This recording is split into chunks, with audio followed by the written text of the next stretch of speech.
Well, Max, it's good to see you live from New York City. It's obviously been an eventful several days for all of us as Americans. And the question we're teed up to talk about today, or the set of issues, is one I know you've devoted a tremendous amount of focus and attention to as a member of Congress, and just as a matter of public policy. Of all the issues that congressmen can choose to kind of go after and spend time and energy and commit your resources to, what is it that kind of put you in the mindset that would focus on something like online extremism? A whole lot of things that a congressman can choose to go after, but you've left your imprint on this set of issues. Yeah. Well, Nick, thank you so much for your extraordinary leadership and for having this conversation today. Of course, to Ali Soufan, the Soufan Center, thank you for your incredible leadership on the overall issue of public safety and counterterrorism. I don't have any interest in online extremism. I have an interest in extremism and countering extremism and public safety. And we have got to stop looking at things as if online extremism is a separate space. This is all one and the same. And the truth of the matter is that when you look at the issue of counterterrorism, the most likely threat that we continue to face is that of the lone wolf extremist who is self-radicalized in the confines of their own home or someone else's home. And I first, got initially exposed to this issue with the shooting in New Zealand, and where 51 individuals were massacred at a mosque, and the entire thing was done over a live feed, and it took Facebook and other entities days to get it off their platform. What was fascinating after that incident is that we did a meeting with the major tech companies, and they started bragging about their global internet forum to counter terrorism. They said, well, we have the GIFCT. And then we start to kick the tires on this entity, and it turns out it didn't have a leader. Now it does, thankfully, with you. It wasn't an independent NGO, no brick and mortar structure, no budget, nothing. They weren't willing to tell us how much money they were allocating to getting this content off of their platforms. And it became very clear that if we are to continue our dedication to counterterrorism and public safety, then we had to do much more in the space of online extremism. And so that was really, from a legislative and congressional standpoint, that was the origins of this. And it is the number one issue that we have dedicated the last 2 years to. Well, and that's kind of what drew me into this space too, Max, because, I after a long government career where I had kind of direct involvement in the intelligence side, the policy side, it was clear to me that the whole the problem of extremism and terrorism wasn't something that was going to be solved by government alone, because there's too much surface area out there. There's too much landscape out there that government doesn't control. We can't deploy troops to a conflict zone to solve. We can't collect the kind of intelligence we need to solve this problem using intelligence tools alone. It won't be a law enforcement challenge alone. We're going to need to find a way to bring together a coalition that also includes the technology sector, the private sector, because so much of this, as I said a minute ago, the surface area of this problem set is on literally public space like that maintained by Facebook, Twitter, YouTube, and other companies. And so I admit it, I kind of had a blind spot during much of my period in government service, where I kind of thought that's where the action was. The action was really a law enforcement, intelligence, and military fight. Well, we know it's a lot more than that now. And if governments are going to succeed in gaining traction against extremists and terrorists, it's only going to be done if we do a much better job of working with the tech sector, of holding the tech sector to account for what happens on their platforms. And I liked what you said a little bit ago, Max, in starting us off by, don't think of this as an online extremism problem. This is a problem of preventing harms to communities and preventing, dangerous people from doing things that hurt people. Unfortunately, a lot of times the genesis of that effort or the genesis of that act starts at a very early stage when they're online, maybe communicating with someone who thinks like they do, or buys into the same toxic narrative or ideology that they do. And so I think one of the things that brought me into this effort was the idea that we got to get upstream. We can't simply wait until it is a law enforcement matter. I remember Jim Comey from FBI used to say all the time, by the time I'm involved at FBI, it's way too late. If I've got a case opened on somebody, we're past the point where something should have been done. And that was always a reminder to me that there's a whole lot more work to be done upstream than we've currently been doing as a society. Yeah, but the thing that I would push back on here is we can't look at this as something new. And that's the biggest problem between the public sector and the tech space. They would say, oh my God, here's technology. It's a whole sector that we find so fascinating and different. Many of us haven't worked in it. Wow, how do we develop government to address it? Stop. We have been engaging in this type of discourse for hundreds of years around how does the government view and regulate the public sector. Tech is big business, and tech is not a sector. Tech is in finance, tech is in automobiles, tech is in energy, tech is in everything.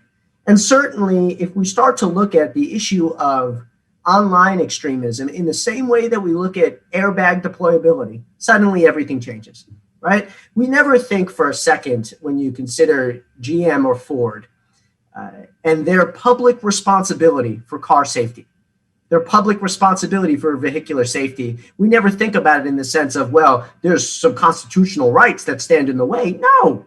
And if any of them stood up and said, well, we're doing our best, but we've achieved a 92% airbag deployability, there would be riots in the streets. For some reason, though, we look at Silicon Valley as an enclave of 25-year-old white men in hoodies who are supposed geniuses rather than just folks who got lucky, who got rich very quickly. It's not true. They have a public responsibility in the same way that other companies do. There is absolutely no difference. And the second that Washington, D.C. comes to that conclusion, the second that we will actually be able to address these things across the board. One of the things your comments made me think of, Max, is usually when we think about content moderation, getting this kind of content off of the platforms, we tend to focus in on the micro, kind of as you suggest, success rates. Okay, how much came down? How fast did it come down? Who gets deplatformed? Whose content is allowed to go through? But the question I have is kind of a broader and more systemic one. Is this what you're talking about, what we're talking about? Is this something that is a bug in the system, or is it really the way in which the system is fundamentally architected? The same things that we like and value about social media platforms, the ability to connect with someone on the other end of the planet, the ability to find other like-minded people who believe and share our thoughts and we're aligned with, in either as a matter of taste or preference or all kinds of things you could be aligned with someone on the other side of the world on. All of the good things about social media also seem to be the very enablers of the kind of extremist activity that you're speaking out against and that I'm working against. If you can find like-minded good people in this architecture or in this ecosystem, you can just as easily find like-minded bad people who share your malevolent view of the world. So I guess my question back at you is, are we destined or doomed to kind of live with this reality because this is what we've created for ourselves? No, absolutely not. First of all, this does not come down to the First Amendment.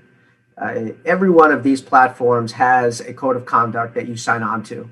It's a code of conduct that denies you the ability to put pornography on their sites. It denies the ability to engage in human trafficking and so many other things. It denies you already the ability to promote anyone on the FTO list, the Foreign Terrorist Organization list. So really what we are talking about here is the limits of their business model. Keep in mind that the way in which these platforms make money, and these are public companies, and their primary obligation is to their shareholders, is by keeping eyeballs on their platforms for longer. And so they develop algorithms to point you in directions that will keep you engaged for longer. The problem is that then these algorithms sometimes clue people into extremist activity. There's not nearly enough being done to stop that. And the answer would be very, very simple. It would just be raising the standards by which any content that they accelerate is held to. And it would be the same standard that media companies are held to. If it can't go up on a TV commercial, then they shouldn't be able to accelerate that content and drag more eyeballs to it. That's the first thing. That's sensible. Guarantee you their shareholder value would go down. Tough luck. They're rich enough already. The second thing, though, that we really have to start to consider, and this is a complete inverse of how they're doing business right now. Ironically, when you get more followers on these platforms, you are held to a lower standard because they consider what you are doing, quote unquote, newsworthy. It should be the opposite. When you have more followers, when naturally your reach is much larger, you should be held to a higher standard. Again, the standard that I or anyone else is held to when you go on TV or if you put a commercial out there. If they just did those two things, and there are many other things that they should be doing to include addressing extremist content not covered under the FTO bandwidth, they would go a long way towards addressing this. They cannot, though, continue with this notion that they are doing everything that they can do, which is exactly how they approach Washington, D.C. right now in an incredibly elitist manner, that somehow there's nothing else that they can do. It is totally false. Totally false. Well, you mentioned this a few minutes ago. Terms of service are the framework that these companies use. You and I, when we sign up for an account on one of these platforms, we acknowledge the terms of service, we agree to abide by them, and then we can expect to be deplatformed if we stray from them. Is that terms of service framework that you're talking about, is that a sufficient way? So is the problem that the terms of service aren't being enforced rigorously, scrupulously enough, or is it simply a case of we need to invest more, the companies need to invest more in getting more capability to be more on top of it in real time all the time? No, it's beyond that. It's beyond that, and this is the significance of what you're doing now, because this is a collective action problem. And what you are leading is the first effort in the history of this country to address it as such. Now what we have to make sure is that these companies did not establish the Global Internet Forum to counter terrorism, which I hope one day emerges as not just the GIFCT, but an entity to also counter hate and extremism online, but that they are not using this to mask the problems that they know are going on in their platforms, but that they truly engage in it in a manner to address what's going on across the space. So ideally, there should be one code of conduct that everyone agrees to whenever they sign up to any type of social platform, to include video game platforms as well. I think that's the first thing. And again, there's precedent for this, so long as we start to look at tech as big business and not just as a special new sector. You think about what financial institutions do for money laundering. Again, there's a key threshold that they all have to engage in. You see what they're doing generally, especially after Dodd-Frank, under capital controls and things like that. You see what energy companies are doing around cybersecurity. They all are conceding that there are collective action problems that they have to address for the good of public safety and for the good of general societal welfare. This is no different, because as much as I am concerned about the big tech platforms, I'm just as much, if not more, concerned about the smaller tech platforms, the Telegrams of the world, the 8chans, the 4chans, so many others, where if the big tech companies adopt certain standards, it certainly pushes a smaller minority of people to these other platforms. But that is a lesser problem, because if someone is finding the lesser platforms, how do they find it? I'll tell you how they find it. They get radicalized in the bigger platforms. You don't just happen upon Telegram. It doesn't go that way. It just doesn't happen, or at least not nearly as frequently. So it is a problem that the entire space faces, and you have to address it as such. That's the significance of your organization, if we can push it to be that. Well, you put your finger on it when you talked about collective action, and collective action, as you say, is an imperative. It's required. It's demanded here. But I would this is not going to come easy for some of them because they view themselves also as competitors in this space. Now, I think you have to get past that to be able to identify areas where you can engage. But there's precedent for that. Yes, that's my point. It happens in every other industry, virtually every other big business. The problem is, though, this is a culture problem, Nick. And you can't say it publicly, I know that, but I can, that they somehow still view themselves as different. And these are all engineers, and they all have an engineering mindset. And when you have an engineering mindset, you're opposed to anything that introduces friction to the system. I'm sorry, though. This is far too important for us to just be thinking about profitability and efficiency. This is much, much bigger than that. So it would make cars much faster and much cheaper if we didn't consider public safety. So for some reason, still we have this cultural mindset where for every other business, we understand that there's a strong role for regulation and a strong connection between societal good and some type of public-private partnership. Still with tech, though, we don't take that attitude, and that's what has to change. So you raised the idea of actual regulation, and you've certainly been someone who, during your term of service in Congress, you raised the idea of actually putting more additional regulation around the industry. Is this a problem in your mind that more legislation from a Congress perspective is required or desired, or would you rather the problem be solved in other ways? There's other countries that are taking a more heavy-handed approach to regulation. There are other countries that actually have put, penalties on corporate personnel in some cases. And what makes this so ironic that companies like the big tech companies are now saying, I'm sorry, we could not survive if you regulated us, while they are getting regulated in other major markets and still flourishing. So you look at what's happening in the EU, where they have actually instituted a quarterly audit system for not just extremism, but for hate language across the spectrum, whereby every quarter the EU releases a report in partnership with these companies where they show basically how well are they doing at getting this content off of their platforms. Because right now what we have a system is these social media companies, every time something ridiculous happens, every time from Holocaust denial all the way to ISIS and Al-Qaeda content, they come back and they say, that was just an outlier. I swear to God, we're doing this 97% efficiency. And we sit there like a bunch of idiots and say, oh, okay, great. And there's no independent arbiter, in whatever shape and form.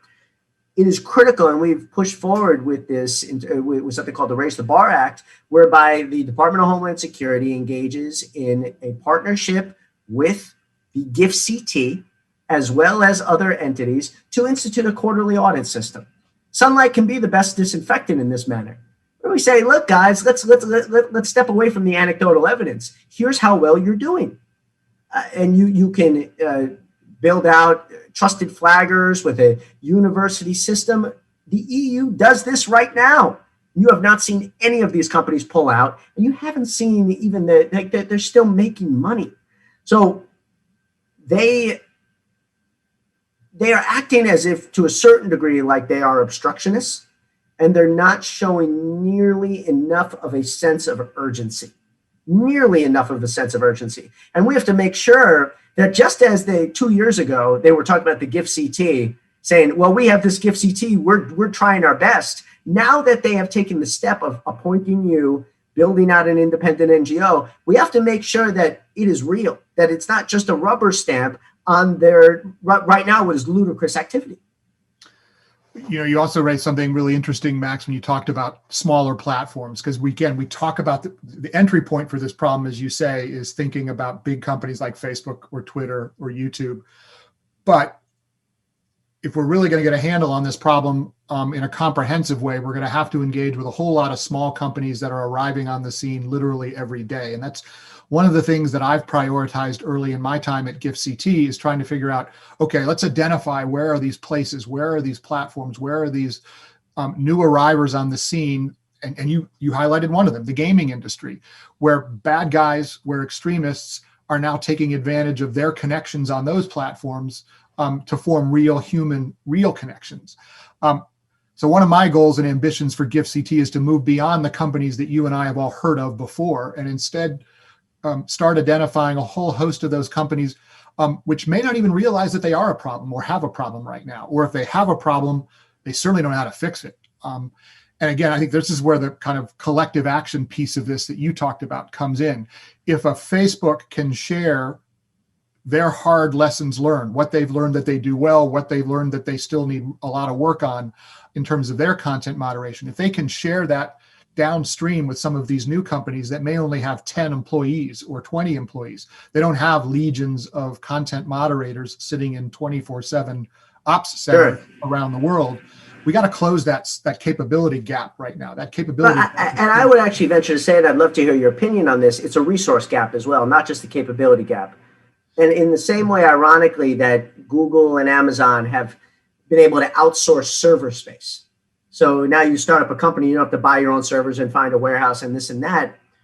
It would be fascinating if content moderation became in and of itself an independent function.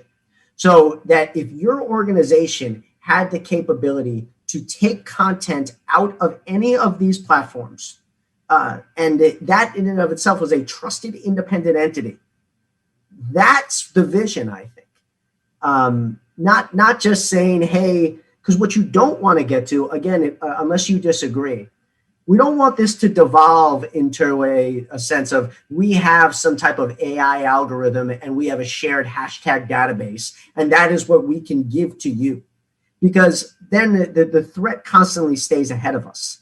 You know, I do think that there's a human component of this, and there's an intense resource aspect of this that we can't forget about. You're absolutely right. And that is one of the things that poses a real challenge here is many of these companies at the small end of the spectrum do not have the capacity or the resources to invest in the kind of content moderation capability that comes with a Facebook or a Twitter right now. So they are going to end up relying on processes, algorithmic processes, automated processes. And that, as you've pointed out pretty eloquently, that doesn't lead to perfect outcomes. That what that means is material can get missed. It does get missed. On the other end of the spectrum, though, that also creates outcomes. And I know you don't define this issue as a freedom of speech issue, but there is a whole sector out there that does watch what GIFCT does watch what the tech sector is doing from the other perspective. They're looking at content moderation as risking overachievement, not underachievement. I'll tell you, I got named to be the head of GIFCT the last couple of days of June. Within the first couple of days of July, I got a letter from 16 or 17 representatives of human rights organizations, principally focused on freedom of expression, who were pleased that I had been named, but they immediately had a set of concerns and even grievances about the way in which GIFCT has engaged with their community before. And I'll be honest, this was a bit of a blind spot for me because I kind of came into it with my mind in the place, in many ways, where your mind has been, is how do we more aggressively get this stuff down off platforms? And I'm still in that mindset. I still carry that mindset. But what I've come away with, based on a summer's worth of engagement with that group of stakeholders, is you got to do it right. If you do it in a way that sweeps counter narrative speech off of the platforms. For example, if you've got a black flag video that gets swept off a platform, but it's actually a video in which the online provider or the poster is mocking the Islamic State or is pushing back on the Daesh's narrative that attracts young people, then we've done something wrong with content moderation if we've been so indiscriminate that we do that. So I guess what I come away having learned after 4 months on the job is that underachievement is bad. Overachievement might also be bad. We've got to find a sweet spot here. And yeah, I don't know, man. No. I don't know, man. Like, this isn't that complicated, right? And you have the FTO list. You and I both know that there are entities that are affiliated with or directly involved with the FTO list who are still engaging in online communication and online recruitment. That's a problem that has not been fully addressed. That's step one. Step two, there are things, if I can't do it in real life, right? If I can't spray paint it, if I can't say it with a microphone, if I can't go on TV and do it, then it should not be happening online. And particularly, again, these algorithms should not be pushing people to it, which is something that I hope you will be addressing. These are issues that over the course of the last century, we have already addressed. Let's not allow this to devolve into something that is supposedly contentious when in reality it is not. There's too much low-hanging fruit out there for us to get sucked into this. If years from now, you have gotten to the point with this organization and with these efforts where there are these types of legitimate debates about what your next step is, hallelujah. We are nowhere near that. You know that, and I know that, and these organizations know that too. So I just don't think that's a sensible argument at all. These organizations have failed too much, or they don't care to the extent, the tech platforms, to the extent that the freedom of speech entities don't have a leg to stand on as to what should be done right now. So you raise also an interesting point when you do you disagree with what I just said, though? Well, I guess what I have a hard time doing is putting a volume figure on some of what I've heard, but what I am persuaded by is that some of the content moderation activities pursued by companies so thus far, which may not go far enough in your point of view and in my point of view, produce unintended consequences. And some of those unintended consequences include destroying or inhibiting some forms of speech that have societal value. And I'll give you one other concrete example. ISIS videos that might have appeared on Facebook a few years ago before Facebook did a better job of dealing with ISIS videos. ISIS videos that showed really horrific violations of human rights, for example, or even atrocities or war crimes. If Facebook takes those off of their platforms, which they should, but doesn't take them off of their platform in the right way so that that material is preserved, then what you've lost is evidence of war crimes that might be used in some proceeding that would bring to justice the very perpetrators that we're trying to kick off of a place like Facebook. So that's a pretty compelling anecdotal case to me, and it's just one of several I've heard, where if you do it too well, then you end up having some unintended consequences, this kind of reservoir of material that should be available somehow for pursuit of justice in some of these conflict zones overseas. That's just one example. Your FTO list reference a few minutes ago, Max, made me smile, the foreign terrorist organizations list, because it's clear, it's something I worked on, of course, in government, and we had legislative parameters that guided how we named organizations as foreign terrorist organizations. And of course, the UN has a process for designating organizations as global terrorist organizations. That's where the companies, in my experience, are the most comfortable, when there is the predictability and reliability of having a framework provided by someone else that says ISIS, the Islamic State, Al-Qaeda, or the many Al-Qaeda affiliate organizations. They're proscribed, so therefore you have to take their material down. And even when that predictable framework exists, as you say, the work still isn't done, not by any means. It gets much, much harder, though, when you look into the other side of the extremist landscape, the one you and I and others are so focused on right now, where we don't have that FTO framework as a guide. Where the companies are left relying on their own terms of service, and then you can argue whether that's sufficient or insufficient, but they don't have the ability to just say, Proud Boys have been labeled such and such by a government or by the UN, so boom, no optionality here. We'll just take what we take down and nobody can sue us. It's all over, game over. So bottom line, from my perspective at GIFCT, we've got to find some way to regularize an approach to dealing with those other forms of extremism, whether they're racially or ethnically motivated, right-wing motivated, anti-Semitic, racist, any of them. Well, there's two separate things here. The first is whether or not you're willing to, these platforms are willing to get the content down, or whether or not they're able to. Now, I worked with the Trump administration to get the Russian imperial movement designated as an especially designated terrorist group. The first time that a white supremacist organization was designated as an FTO or an STDG, what happened the next day was fascinating, which was that their content was taken down off the major tech platforms. Now, they could have done that a year prior. They chose not to because they needed the outside blessing. So these entities have started to look at these lists as basically the independent arbiter of what is acceptable content and what is not. So one option is for the GIFCT to push for different entities to be labeled. The second, though, is to say, screw that list in and of itself.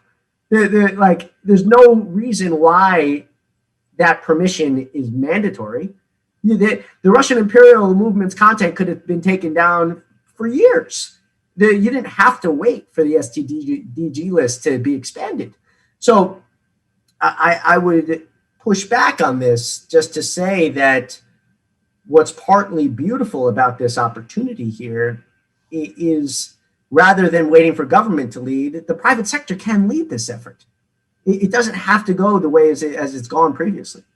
Well, this is an area where you and I are thinking alike. Because again, as early as when I first had my first conversations earlier this year with the companies about taking on this role, I set as a pretty clear objective, actually even a condition of employment as far as I was concerned. I wasn't interested in doing this if all we were going to do was focus on content tied to terrorist organizations designated by the UN, because I knew what that meant. It meant exactly what you said. It meant one segment of the marketplace in terrorist and extremist ideology is locked down, but the rest of that marketplace does not carry that designator, and therefore, I wouldn't say operates with free reign, but they don't operate with nearly the constraints on them that you see when you're talking about a designated terrorist organization. So I've set it as an objective at GIFCT. How do we move to a definitional taxonomy framework that doesn't just have us waiting for the next designation list to come from government? We've got to move beyond that.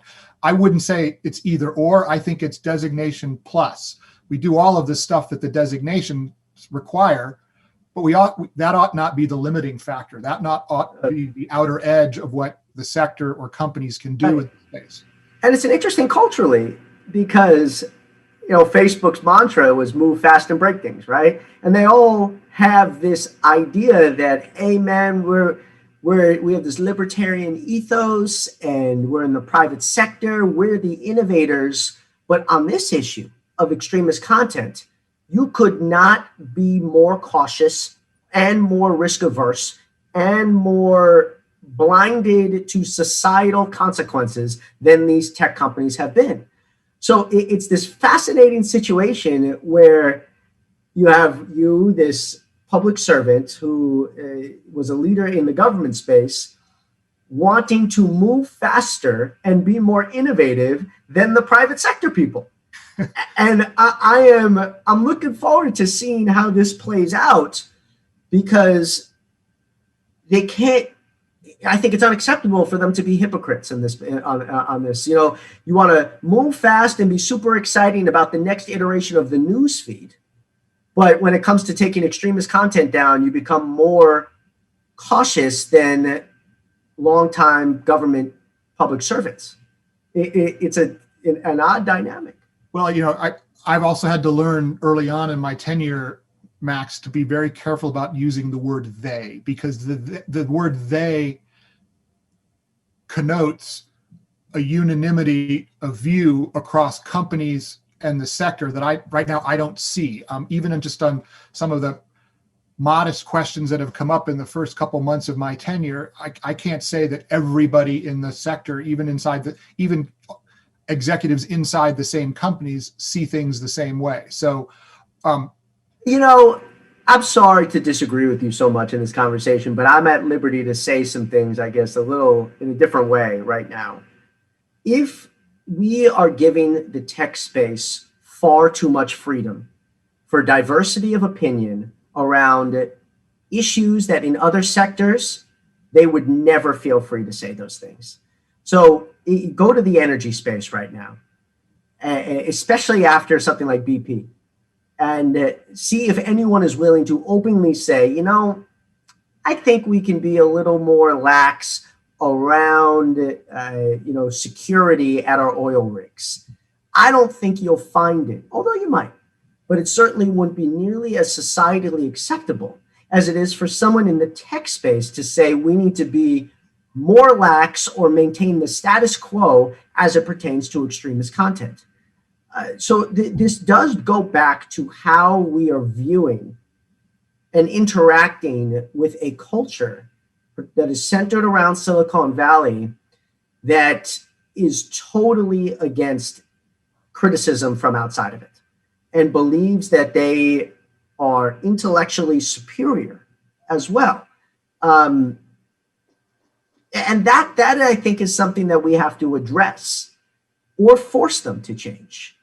The fact that there is a diversity of opinion in the space right now around this just speaks to the ways in which they have largely existed in a silo that has to be broken down.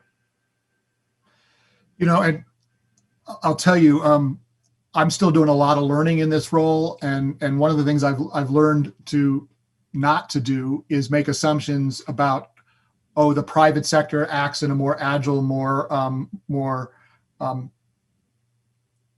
smooth, all of the things we used to think about ourselves when we were in government. Oh, bureaucracies are slow, or it's so much easier in the private sector for the battleship to move in one direction or another. I don't assume that anymore. I find working with the private sector to be every bit as challenging as working with government, and all of those things I might have assumed in a positive way about the agility and ability to kind of turn on a dime. I don't make those assumptions anymore. I've also, though, figured out, Max, that as much as we're talking about this in a U.S. public policy space, you as a member of Congress, me as a former American government official, we're working and dealing here in the United States. This is really a global problem, and so at least 80% of my time right now is spent dealing with other stakeholders overseas, to include governments like the French government, the United Kingdom government, the New Zealand government, the government of Japan, the government of Jordan. I think that's a good thing, because I don't think we have any monopoly on wisdom here in the United States. And these platforms have reach into every one of our societies. And so I actually think it's a good thing for other societies to have a voice in bringing the tech sector an accountability framework to the tech sector. I wonder if you've got any perspective on that.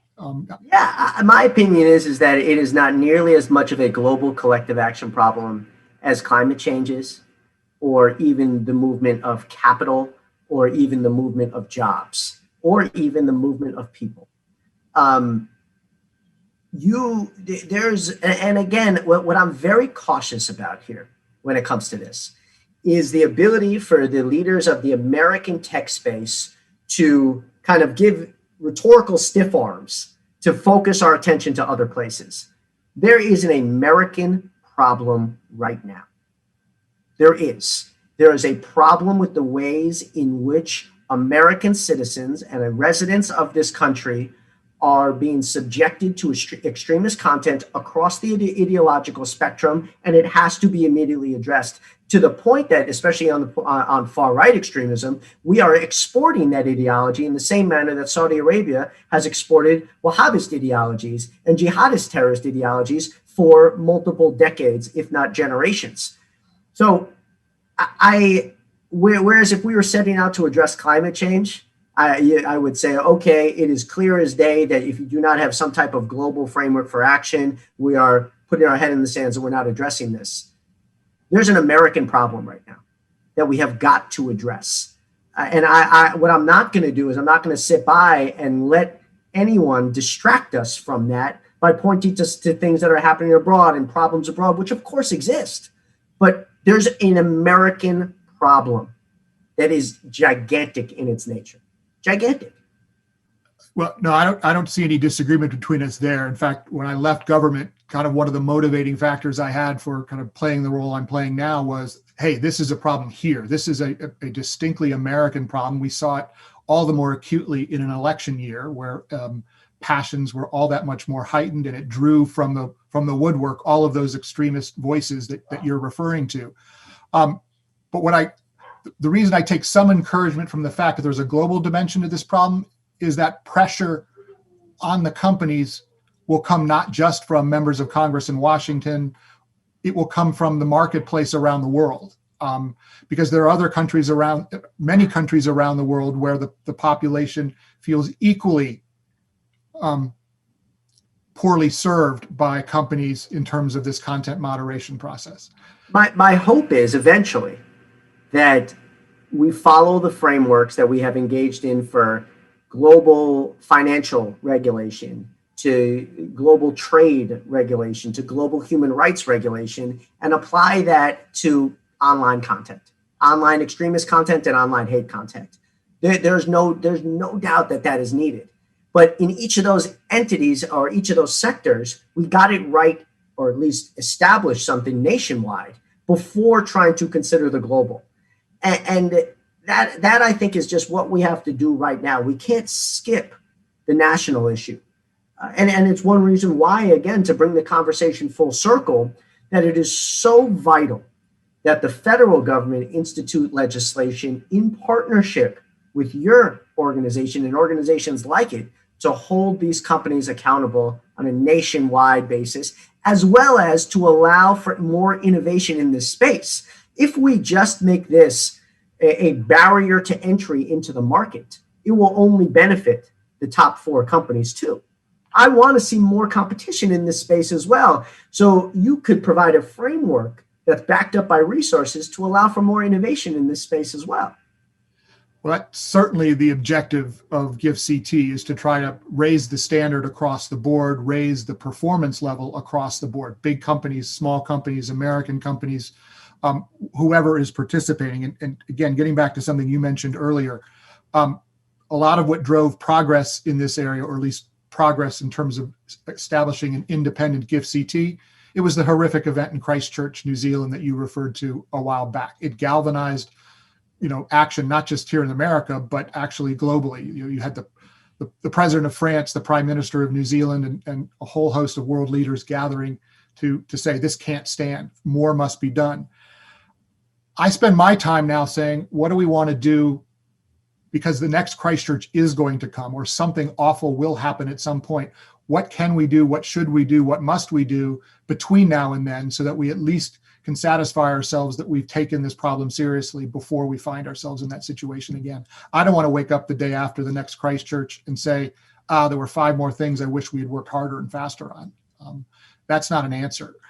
So pressure from important voices like yours, pressure from other important voices around the United States and around the world, I think is important.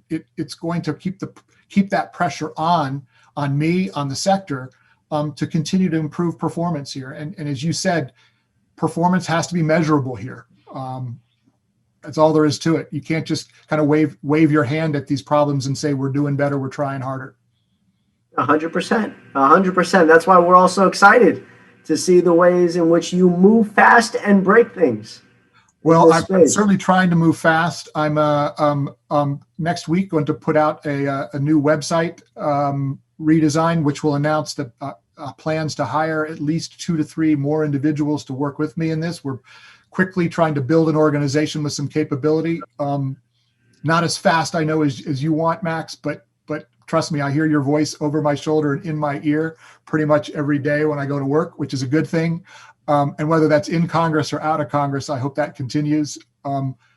It's building relationships with people who care about the issues that I care about is what makes this rewarding. So, and I'm just so honored to be working with you on this.